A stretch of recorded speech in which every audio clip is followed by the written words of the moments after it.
Salam, ciao, bonjour, namaste.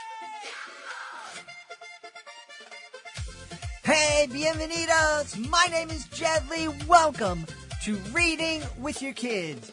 We're beaming out to you and the entire planet from the beautiful, historical, book-loving neighborhood of Reedville, the loveliest neighborhood in all of Boston. Here at Reading with Your Kids, our mission is all about connection. Connecting kids with books, families with each other, and communities through the power of story. In every episode, we're joined by incredible authors and creators whose work lights up kids' lives. Please help us spread the word about the show, letting all of your family and friends know that they can hear us on the WREB AM/FM 24/7 radio network. And they can find us on the iHeartRadio app, on Spotify, Apple Podcasts, Good Pods, Podcast Addict, YouTube, Audible, Amazon Music. Wherever you find your favorite shows, you can find Reading with Your Kids. Really wonderful show for you today. Maddie Frost is here to celebrate. Her illustrated middle grade novel is called Really Ruby. And later in this show, we're going to learn all about sin canes from our guests, Dan Brewer and Paul Paoli. They are celebrating Pondering a Story in Sin Canes. This episode of Reading with Your Kids is brought to you by Fart Boy and Reeky Dog, Dino Doom. Fantastic new graphic novel written by New York Times bestselling author Joan Holub, who's written over 200 amazing books for kids. It's school sleepover at the museum. What could go wrong? Well, how about this?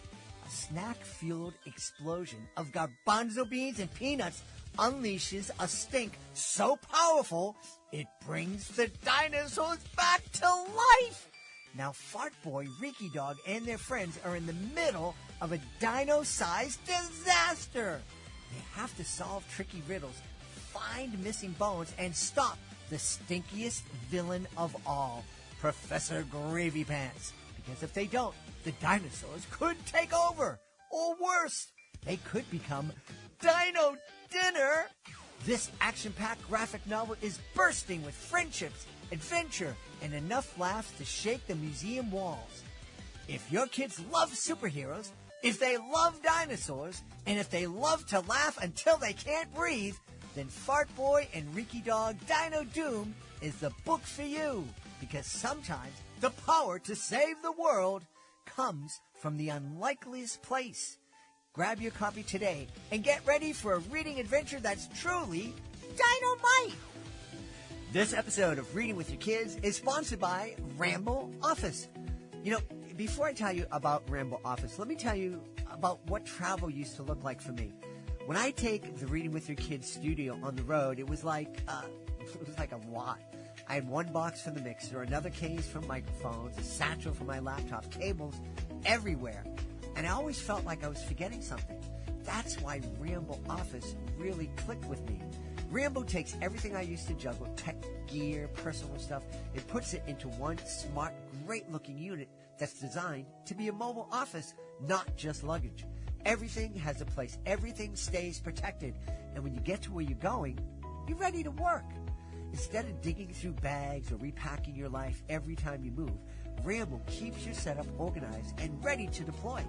Travel days stop being chaos and start being productive.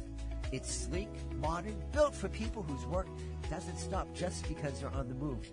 And if your job follows you, whether that's podcasting, teaching, consulting, or creating, Ramble is worth a look. Go to rambleofficeanywhere.com, all one word, rambleofficeanywhere.com.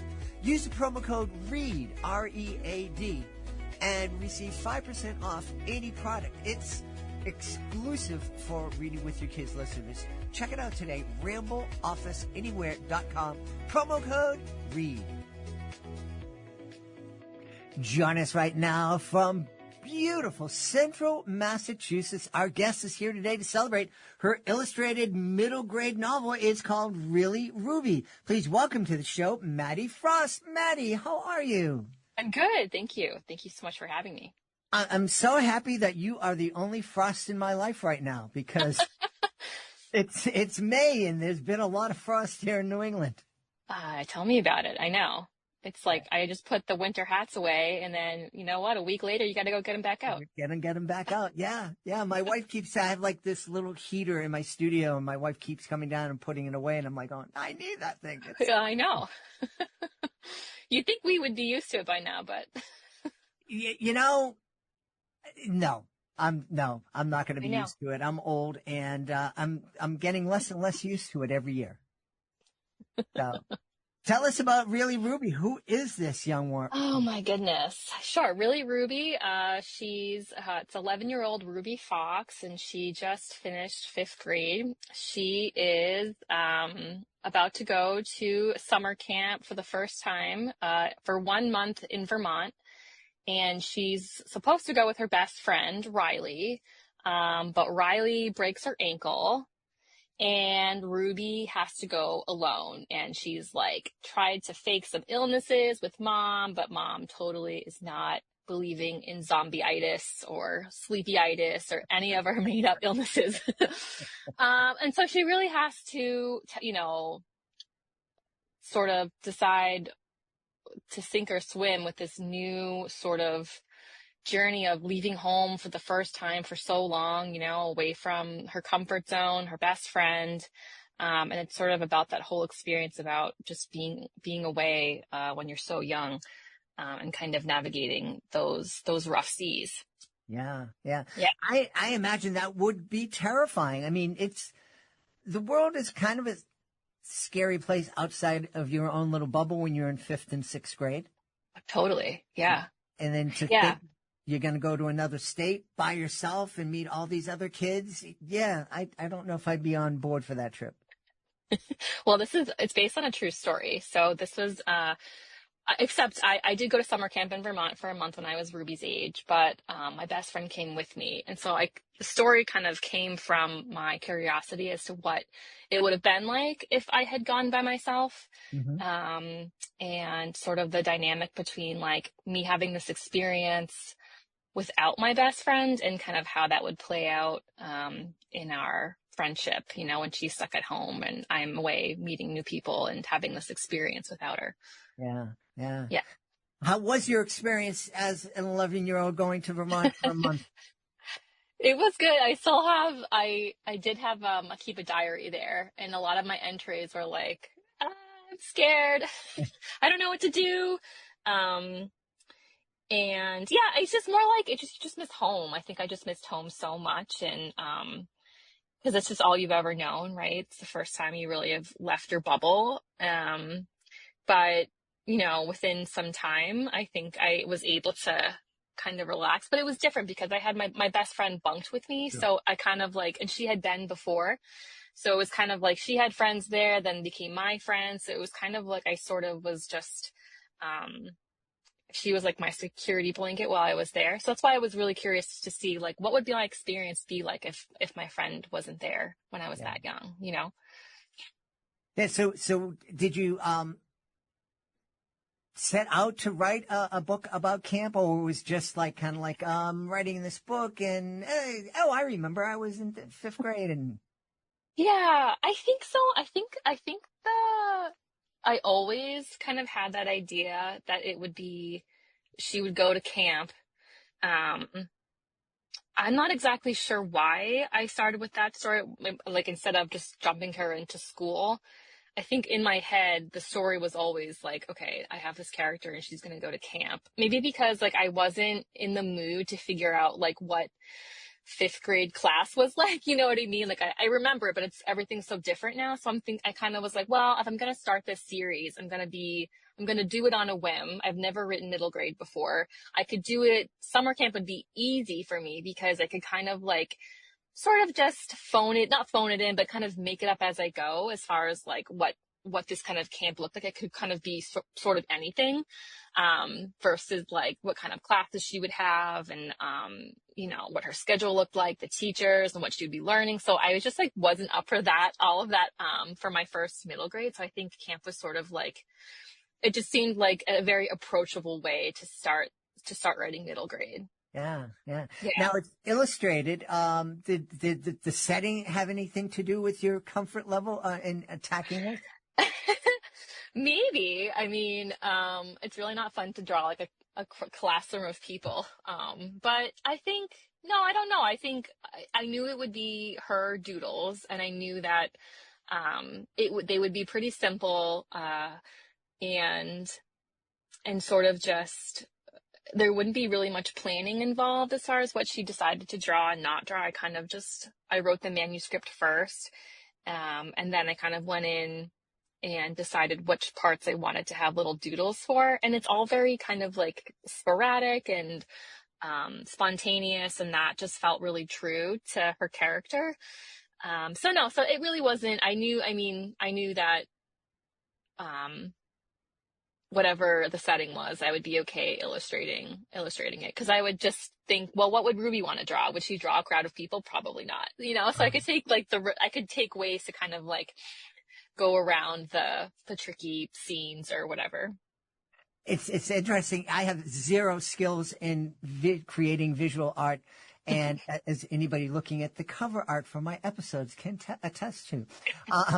But I've been surprised at illustrators who come on who say, "Yeah, I had a really hard time drawing a bicycle, and I had to draw it 1,800 times as a graphic novel," or I wrote a graphic novel about ancient Greece, and there's so much detail, it drove me crazy. Yeah, I mean, I've been there. I've done graphic novels and stuff like that, but I think like this was such a freeing project because like I could sort of just like do a bicycle like however I think an 11-year-old would draw it, which is sort of just like, because normally I would probably look at a reference if I needed to have it look like like an actual bicycle. But Ruby, she's at camp. She's not gonna Google. She doesn't have a phone. She's not gonna Google, Right. what does a bike look like? A bike. So it would be really simple, probably just a little wacky looking, and I feel like it just has so much more charm and authenticity when it's sort of it's just her, and she's drawing these doodles, and they're not perfect. Awesome. Maddie and I were talking before we hit record. She attended college at Mass College of Art in the same hallways that I roamed Oh my God. many decades before she was there. And it wasn't an art college when I was there. It was a state college. Tell me, did you always think when you were roaming the halls of Mass College of Art that you'd be illustrating kids' books? No, it hadn't even crossed my mind, to be honest with you. I went to art school because I was a 90s kid, and so I grew up watching Nickelodeon. Like that to me was like, I didn't read. Reading wasn't really like, we didn't have cool graphic novels and stuff like that. Like kids are so lucky. They have so much for all different kinds of readers now. But I watched cartoons, and so my love of like 90s Nickelodeon characters and stuff kind of led me to the love of animation. And so I knew before like I went like my senior year of high school that I was going to go to art school and like get into the film and animation business. But then I don't know. I think I majored in animation, and I think like after, it's weird, like I graduated and I didn't really know how to get a job. Like, okay, I have all these skills about like, the craft, but how do you get a job? I was like, oh, I'm just going to graduate and like Disney's going to call me. Pixar's going to be on the phone. They're going to hire me to be some sort of art director. But no, and especially coming from New England, where like we are in our own kind of like bubble, so to speak. And then, so I think it was like shortly after I graduated, I was just like working in a restaurant, just figuring out my life as you do in your early 20s. And I got this freelance project. It was for Hotel Commonwealth. You know Hotel Commonwealth, right? Yeah. They're like the hotel of the Red Sox or whatever. And they had gone through Mass Art to look for an artist to illustrate a bedtime story for their guests. And they had a local Boston writer write it. And apparently, I don't remember this, but I entered a contest while I was in college. Like I entered my portfolio to be like, yeah, you can throw my, name in a hat. And I won. And so that kind of was like the first aha moment where I was like, oh, like this is all the things I love. like storytelling, character design in like book form. And so that kind of like that sort of changed my whole mentality of like what I thought what my career path would be. But it took me a long time to like get an agent. Like after that book, I did that book, we like self-published it, and that was awesome. But there was like a period of like 7 or so years between that, I was teaching for a while until then like the bug came back and was like, I think you need to quit your job and like try the whole book thing again. And so that's kind of how it all started. Very cool. Very, very, Yeah, very I cool. know, it's wild. One of the things that's wild is you're talking about, no one told me how to get an agent. No one told me how to apply. Nobody told you. No. You would think for 80,000, whatever you paid for tuition, Sure, that they would would be help you advice. out. Just give me some kind of advice. Like, how do I get a job? Like, yeah, I Yeah. don't know. I know. So yeah, I feel like if MassArt ever wants to have me back and talk to students about getting into the book world, I would love to. But yeah, I think it's just like, yeah, you really just have to find your own way. And if you want something bad enough, then you'll do whatever it takes, and you'll find all the ways to get to where you want to go. Yeah. Yeah. A couple of years ago, I was invited to speak on a panel at Emerson College. Oh, wow. And was talking about how I had left human service. I quit my job to begin performing. And a kid said, how did you do that? How did you get the courage, whatever? And I said, well, it's kind of easy because I'm only paying $100 a month for rent. And the kids, they passed out. They're like, what? Yeah. Yeah, I know. I remember like when, I'll never forget. It was like 2000 and like, what was it, 15 maybe? And my fiance at the time, we were living in this like, oh my God, it was a dump. It was like a 1 bedroom, like 500 something a month. And I was supposed to go back to, like, I was teaching at a school nearby, and I was supposed to go back, after the summer. And we just had this conversation, and Toby was like, my husband was like, well, what is it like you really want to do? Because I was feeling stuck and kind of like, okay, I'm not making my own art. I'm just teaching, and which I loved it, but it wasn't feeling that like, it wasn't fulfilling for me. And so I said it out loud, and I was like, I really want to try this book thing. And he's like, okay, well, you know what? Like, our rent's super cheap. Like, now is the time. And so I called my boss that night and was like, I'm not coming back. Wow. Didn't even have an agent yet. I was like, I'm just going to make it work. I'm going to figure it out. Like, there's no plan B. It has to work. And I think when you have that mentality, it's like the humans are incredible. Like, what the human mind can do, like, is just, it's crazy. And so, yeah, that's really how it all happened. Well, it bring to mind, I remember when I made the decision to get into the performing arts, and everybody's like, oh, you got to have a backup plan. And to me, it was like, nah, this has to work. This really does. I did that. I did that human service thing. I did that. And now I got to make this work. And so sometimes it's better not to have a backup plan. It really is, because it makes you work so much harder. Yeah. Yeah. Speaking of hard work, you are experiencing something that we don't often have a chance to celebrate here. You have 2 books coming out in the same month. Well, I actually have 3. Sure. So you haven't updated your website. I know, right? So I have, Really Ruby, and they're all in June. Yes. It's the first week of June. It's Really Ruby, and then there's Stuffy Stand, and then there's a book I illustrated called Farm Shark, which is like one of the first books I've illustrated in a really long time, and it's written by Bill Canterbury, who was a former writer of The Simpsons. So, of course, I was like, yes, I will, whatever this is about, I'll do it. And so all of those come out in June. So I don't really know how I'm supposed to promote 3 books at once. Yeah. Well, I don't know. Well, since you're here, might as well tell us a little bit about Stuffy Stand. Sure.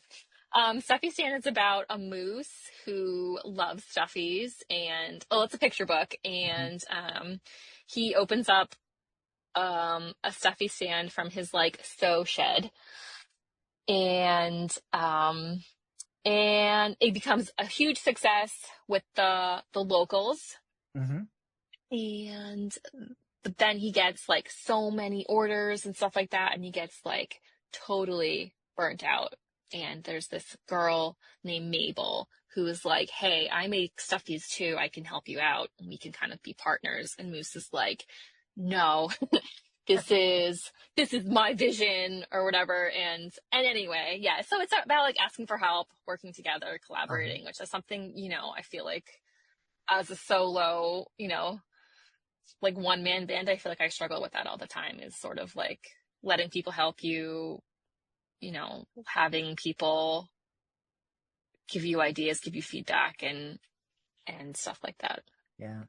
That's something I struggle with myself. I remember working really hard on a video script, and I worked on it, and it was educational, and we brought in, someone said, oh, you should bring in some educators and get a panel, advisory board and everything.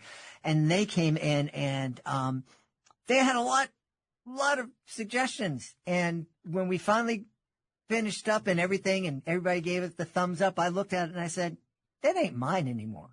Mm-hmm. That ain't mine. I ain't going to finish. I know. I know. Yeah. I feel like a lot of my like jobs, I've had like 30 different jobs throughout my whole life, and it's from like hostess to barista, and I just like hate being told what to do. And like no wonder I work for myself Uh-huh. and Uh-huh. write my own books and do my own art, because it's just like, yeah, it's just how I operate. Oh, and Farm Shark, this is a really simple one, is just there's a new animal on the farm, and it's a shark, and he eats all of the animals, and they have to find a way to escape his stomach. Okay. Very Simpsons, like, ready. That must have been a blast to illustrate. Oh my God, it's just, the book is bananas. Uh-huh. And kids they're gonna die. They're gonna think it's so funny. So Yeah. yeah, it was great. And Bill's so funny. So as you're drawing those illustrations, are you just laughing as you're creating them? Yeah, I think so. I think that's how I make all of my art, is if it makes me laugh, then that's the number one priority, because I know that it'll make readers laugh too. Very rarely am I ever thinking about the kid. This is gonna sound so horrible, but I really don't think about my readers like at first Uh-huh. when I'm first creating. Sometimes I'll go back after I've made things and then like I think it would be funny if I added like a touch of this or that, like specifically for the age group that I'm um creating for. But yeah, if I write and illustrate totally for myself, because it's just, yeah, I know that it'll connect Yeah. better that way. Yeah. Mhm. Oh, very cool. I think maybe there must have been something in the halls that you and I both walked through in college that led to us not wanting to work with others or something. I don't Yeah, maybe there was some sort of sign that said like, just do your own thing, man. wrong thing. Exactly. What's your favorite thing to do? Illustrate other folks' books, write a picture book, write an illustrated middle grade novel? Oh, I don't know. I think right now I'm really all about Ruby. I think it's because it's the most personal project I've ever made. Picture books and stuff, they have some of my like emotional struggles in there, but like spun into humor and stuff like that. But for Ruby, it really is like she's so me. A lot of her like feelings and her sort of her struggles were mine, also spun into humor. But I think right now I'm working on book 2 right now, and it's just the biggest joy to make something so personal and authentic, and especially for girls in that age group too. I know that if I was Ruby's age getting a book like this, I would devour it. Yeah. Yeah. Was it Yeah. was it difficult to start to share those personal things in on paper? Um, I don't think so. It's more like just like embarrassing moments, awkward moments, those kinds of things. No, not really. I think there's somewhere deep inside of me that I think is part writer, part like comedian. Like I would have no problem like getting up on stage and talking about just things about my life. Yeah, I've always felt pretty comfortable just like, sharing and just getting into the deep stuff. Uh-huh. Uh-huh. Yeah. There must be something in those halls because I'm the same way. Really? My favorite stories to tell are the ones where I'm a dope or I did something. Yeah, yeah. I know, because I feel like that's what people want, and that's why I love the name of the title so much. Like, she's just so real, and I've learned, it took me a long time to learn how to be really myself. I think, through adolescence and my 20s, I always felt like I had to keep like turning my own volume down Mhm. to kind of fit in or to be what others wanted me to be, when really it's just like, the freedom of just being yourself is like the biggest gift you can give to yourself. Mhm. And so, yeah, I think that it's just, this book really celebrates that. Yeah. Well, I'm really happy. Most people don't get that until they're old and they don't care what people think. Which Yeah, is they're on their deathbed. Like, maybe I when, should have bet myself a little more. when you're older, you're really gonna Oh, love life because you're just I know, gonna. I I can't wait. really don't care now.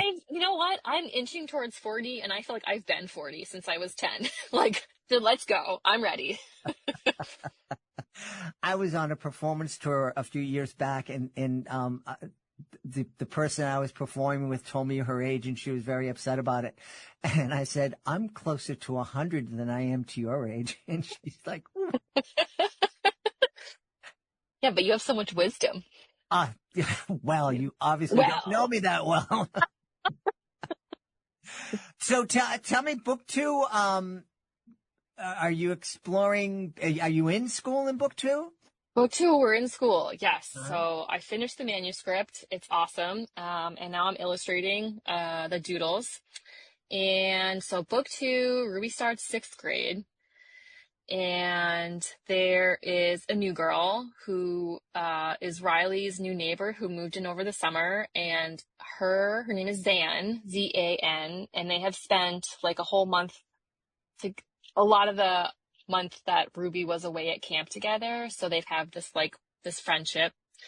And so there's a new friend drama, there's a new crush, because of course, there is a art scandal that happens with Ruby's. There's an online zine that her art teacher runs.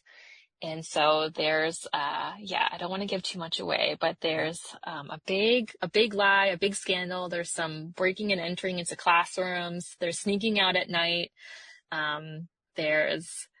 There's a dance party. There's a birthday. Yeah, it is packed with page-turning drama. Okay. Book three isn't going to have Ruby in juvie, is it? No, she's staying out of jail. Yeah, she's a master at stealth. So, Are you thinking of Ruby as being in 6th grade forever, or are we going to see her grow up, do you think? I don't know. That's a good question. It's funny because I never really know what's going to happen like after the next book, kind of until I finish the one that I'm working on, but possibly I'm thinking for book 3, which is, I've been writing it in my head. It kind of just goes like to the next month. Uh-huh. So Great. I don't know. Yeah. I mean, who knows? Maybe it'll be like a spin-off adult novel, like Ruby Now or something. Sure. And like, whoever knows. That sounds good. Yeah. I wish you all the best. Oh, thanks. I'm thinking this is a wonderful book to co-read with your kids and just laugh about on the way to soccer or ballet or around the dinner table. Yeah, totally. Let's tell everybody where they can go to find out more about Really Ruby, the Stuffies, and about the other books. When you finally update them. Oh, I know. So it's on my website is Maddie, Maddie-Frost.com. And yes, I will. So my husband is in charge of updating my website, so we can blame him for His fault. his fault, of course.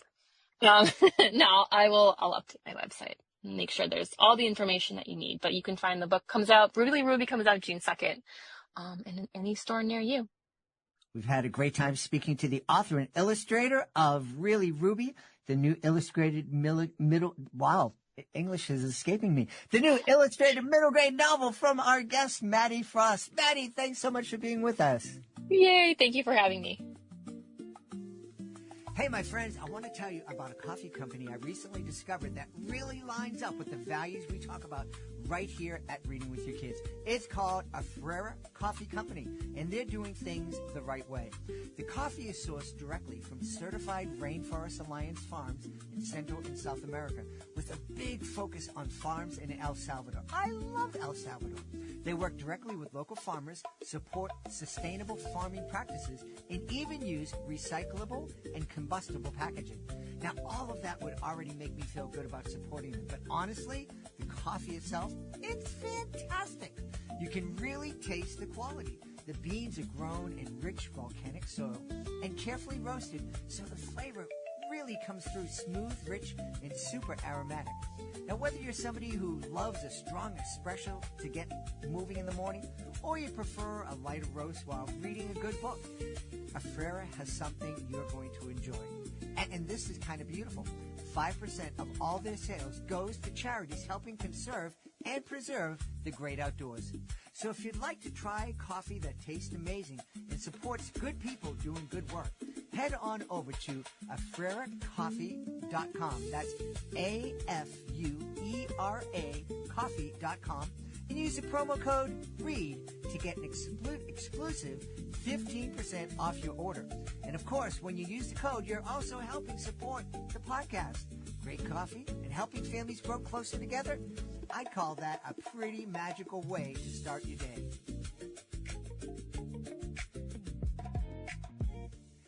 You know, one of my favorite family memories growing up, and honestly still today, is gathering around the grill in the summertime.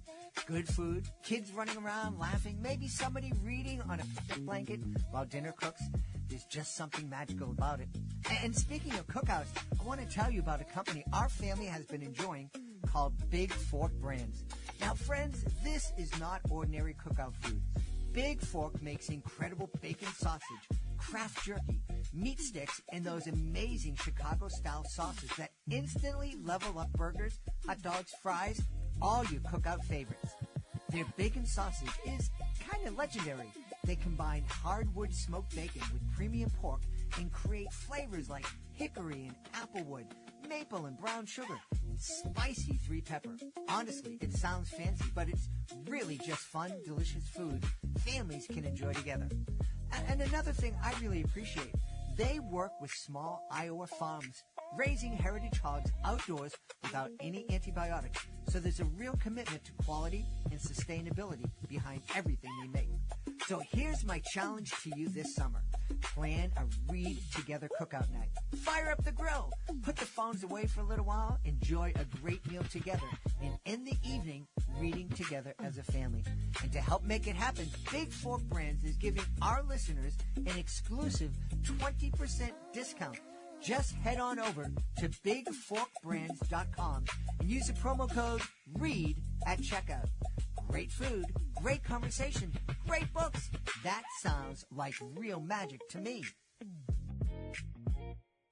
Join us right now from the City of Angels, Los Angeles in California.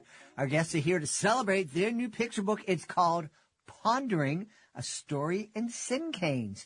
Please welcome to the show first, Paul Lily. I'm down. Paula Lily. Here we go. Paula Lily, how are you? You guys are so worried about yourselves. I'm messing up here. Paul, how are you? I'm doing real well. I'm glad to be here doing this with you. You seem like a great guy, so good. Well, I fooled Paul. Joining us also is Paul's co-writer, Dan Brewer. Dan, how's it going? I'm doing great. Glad to be here, too. You got that name right. Perfect. That's good. Yeah, that was the easy one. Hey, Paul, let's start with you. What in the world is a sin cane? Well, there's two versions. We did the American cinquain, which is syllables. Mm-hmm. And so the cinquain is a 5-line poem, and the American version is the first line has 2 syllables, second line has 4, and third has 6, then 8, then back to 2. So it's all about the sort of the sound of the, I guess, rhythm. And we create a story with that. There's another version that they use in the lower grades to just familiarize kids that's more about verbs and adjectives and stuff like that. So the one we used was called the American Cinquain, Adelaide Crapsey, back at the turn of last century before. She came up with it as a counterpart to haiku. She wanted to have something American that was of a similar theme. So that's what it's about. And Dan, was this just a challenge to write a picture book in this form, or do you have a particular love for this form of poetry? Well, I'm a high school teacher. I teach English, and so I teach AP Lit, so I'm always working with poetry. And kids, I like to see kids writing poems. And one of the easiest ways to get kids to write is with form. And so when they have a form that they can work with, something where it's, you got to get 2 words on this line. Okay, let's get those 2 words and 4 words on another line. So sometimes form dictates an easier way to write. So that's one of the reasons we kind of went with it. Also, it's more playful. There's something in the language of poetry that lets you use metaphors in a different way, and the imagery and repetition and cacophony and all those fun things. And so, this form and poetry itself sort of lends itself to the stuff we do. We're kind of poetry writers. This is our 3rd book using poetry. So it's not that odd for us. All right. Yeah. Well, what kind of a story are we going to experience when we read Ponderings with our kids? Hopefully I'm assuming you already read it, but I think it's a wonderful story about taking the trip through the forest to find a hidden jewel. These 3 girls are out there searching for this, and they encounter, different things of nature that come to introduce them to the final quest. And then once they get there, there's all these little creatures and stuff at the pond, and they involve themselves with that. There's some really great lines in there. Danny came up with a really beautiful thing about the squishy mud tickling your toes. Just different things that are captivating to kids. The illustrations are gorgeous, and the words are playful. So it's a really neat little story. But then also in the back, we do a whole page on Adelaide Crapsey and cinquains, and also we do 2 pages on ponds as ecosystems, their importance for nature, as well as in mythical and folktale. There often have ponds and certain both positive and negative creatures that live in ponds. And so it's filled with more than one story, I should say. Annie brought up that idea. There's 3 stories in this book. The last 2 are nonfiction, but nonetheless, they fit beautifully. Yeah. Can I read the first line and the last line from the book? Sure. Well, So I mean, the kind of book, 2 bookends. So it begins this way: 3 friends walk an old trail, an overgrown path through thick woods in search of a hidden secret. And then it ends, and they're going to find that hidden secret. And it ends with, let me get to that page, squiggle of water full to the brim, a secret to keep in a rock and reed rim, the pond. And so in between those 2 poems, you have this sort of adventure that the kids are on, just as Paul had said, discovering and receiving some pond gifts. The pond gives back. The kids sort of give to the pond, and the pond returns in ways. So, yeah. If you don't mind my jumping in. Jump? The idea of the title, the idea of pondering, is part of the whole theme of this book. It's to engage oneself, immerse oneself in nature, to immerse oneself in one's moment. I think that's what this book does. Yeah. It brings to mind when my kids were younger, and I've talked a lot about, we had this beautiful old oak tree in our property, and we would sit underneath it and read together, and oftentimes ponder about all the different creatures that called that tree home. And we would also do it when we would take a hike around the pond that's not too far from our home. And it's the idea of reading a book with our kids and then going out and letting that book, that experience, inspire us to go out and experience nature with our kids is just it's a real gift for your kids and for you. Oh yeah, totally. And I think that's why it's written in poetry, because, you can walk away from that experience and now sit down and say, you know what, let's write a syncane. Let's sit down and write a poem about that experience we just had. And this book allows you to do that. It gives you the form, you can save that experience through poetry. I guess that's part of it too. Yeah. Dan, as a teacher, one of the things I've noticed, I've been doing the Reading with Your Kids podcast since 2017, and it's only been the last 3 years, maybe 4 years, that we've had a lot more poetry, books written in different poetry styles come. We've always had rhyming picture books, but, we've had a real plethora of middle grade novels in verse, right? YA titles in verse, and now with your book, I'm curious,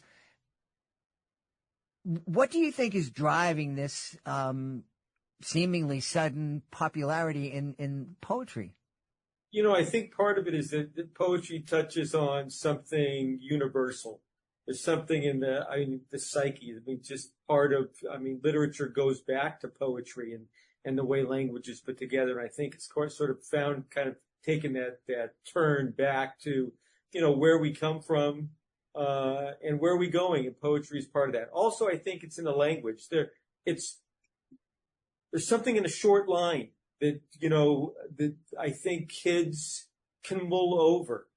Even I get tired of reading paragraphs. I got to be, honest with you. Even with the kids, I want to read something short, talk about those 4 words. And I think kids are realizing that within something smaller, there's something that they can gravitate to and sort of mull over more rather than something longer. Not that they don't do the longer pieces too, but there's something in the shortness of poetry, I think, that really pulls on the heart and pulls on the mind. And I think that's part of it. It's the power of that compact, piece that you can get to the end and then go back and go, okay, I'm going to read this 4 more times, and you can. It's not a chapter. I can read that poem 10 times and maybe 10 times find something new in it. So I think that's part of it. Yeah. Paul, one of the things I love about, and I especially love doing it when my kids were young, would be to read something that wasn't as concrete, like Dan was saying, that you could read it over again and then just think about it and ask your kids, so what do you think the author is saying here? What's this? What are these words saying to you? I think when we ask our kids those questions, when the most important person in a kid's life is saying, hey, I'm really interested to know what you think, I think that can be incredibly empowering for a kid. I like what you say. Absolutely. When you ask a question like that, I think it does a couple of things. One is it creates an empathy for what's being written so that they're immersing themselves into it. And then it kind of stretches into, if there's the allowance for it, the child to have their own imagination about what that meaning is. And that's the beauty of it. It's both a personalization of the author that they get into. They can find the meaning that the author has, but then they can take their own meaning into it because it sort of explodes imagination and creativity. If you're given that allowance, that's the whole thing. So, and I like that you remind us that if, as parents, if we say, so what do you think this is saying? We need to accept whatever it is they tell us. We can't tell them, no, you're wrong. What do you Yeah, that's right. Yeah, I had an English teacher like that said, this is what the poem means, and you don't interpret it otherwise. Yeah. Boy. We all had one of those. Yeah. I remember I was coaching a high school soccer team, and kid couldn't come to practice because he had it was a Catholic high school, and kid couldn't come because he flunked a test in religion class. And I said, well, how in the world do you flunk religion? And I went up to the teacher, and the teacher had said, what do you think this Bible passage is saying? And the kid gave a very good answer. It might not have been theologically correct, but it was, I could absolutely see where it came from. And the teacher's like, no, that's not what it's saying. And I'm like, oh. There it is. Hold on. Yep. So Dan, where did your love for poetry come from? It started out as a musician. I played guitar when I was young. I have four really close, maybe six really close friends, and since 14, we've been playing music. It's almost 55 years. We see each other every 5 times a year, get together and play music together. And it started there, and, you got to write lyrics. So you start writing some poetry, you put it to music, and pretty soon, you got something there. And then, I don't know, somewhere out of it came, I like the shortness of children's books. There's something about that. You got to get it done in 32 pages. You got to get a song done in 4 minutes. You know what I mean? There's something in that quickness that you got to pull off. And I think that's what drew me to children's books. Uh-huh. You know what I mean? That power of, okay, you got 3 minutes and you got to get them. And so the audience is there. Picture books are a song. Yeah. Paul, one of the things I'm thinking about is that this love and this trend of, kids' books being written in different poetic styles and middle grade novels in verse and YA titles in verse. I think it's just going to grow and grow because our kids' attention span is, I think, shortening with the advent of social media and scrolling, and you're looking every video that you're looking at online is 30 seconds. Mm-hmm. I think that's a real hazard for our future generations. Mm-hmm. And perhaps that fits exactly what you're saying, why part of the trend towards the increase in poetry is becoming so alive, because that shortness, that brevity of statement is something that does catch on. Right. And in that sense, that could be an overall improvement both in language as well as mentality, because poetry has so many similarities, analogs, just all that kind of thing, metaphors. So I have both a positive and a negative idea about the sort of ADHD that we're creating in kids to some extent. Mm-hmm. Remember MTV? Remember when that first came out? I couldn't, our son and daughter could see, it was like, that's way too fast. Things are just popping in there and popping out, Yeah. And I think that is a problem, but perhaps it's a potential too. Yeah, I think, as you're speaking, I'm thinking that when the kids are grabbing onto the middle grade novels in verse and learning about Sing Quains, it's a great way to get them to kind of just stop and think a little bit more. This isn't just a quick 30-second video about a fast car or somebody falling down a set of stairs. This is something for you to really think about and can consider. That's a nice point to make, to stress that, because that brings it all together in terms of both letting them be creative as well as letting them emerge into the situation. Yeah. And also what we haven't mentioned is the artwork. And Mm-hmm. Down Lynn, that's part of that, is you read that poem and you're not scrolling to the next, it's not your phone. I read the poem, I'm moving on. Right. You're staying on that painting. You're looking, what's that firefly doing? What's that in the corner? What's that little buzz over in that corner of the pond? So I think part of the thing is, yes, there is that quick brevity we're moving through, but I think there's also the artwork is having the child sort of stop. That's where the moment comes where there's, okay, the poem is done, but I'm not done with the page. Right. So maybe there's a 3-4, there's a longer, that moment happens right there. So that's a picture book. That's what it is. It's a picture book. It's not a poem book. So I like that idea. I like that because I think as parents, it's something we can do to kind of get our kids ready before they jump into the social media nonsense world of, just crazy scrolling. Hey, let's sit with this picture for a while. What do you see? Let me tell you what I see. And what do you think? How does this picture make you feel? Instead of just getting that quick dopamine hit.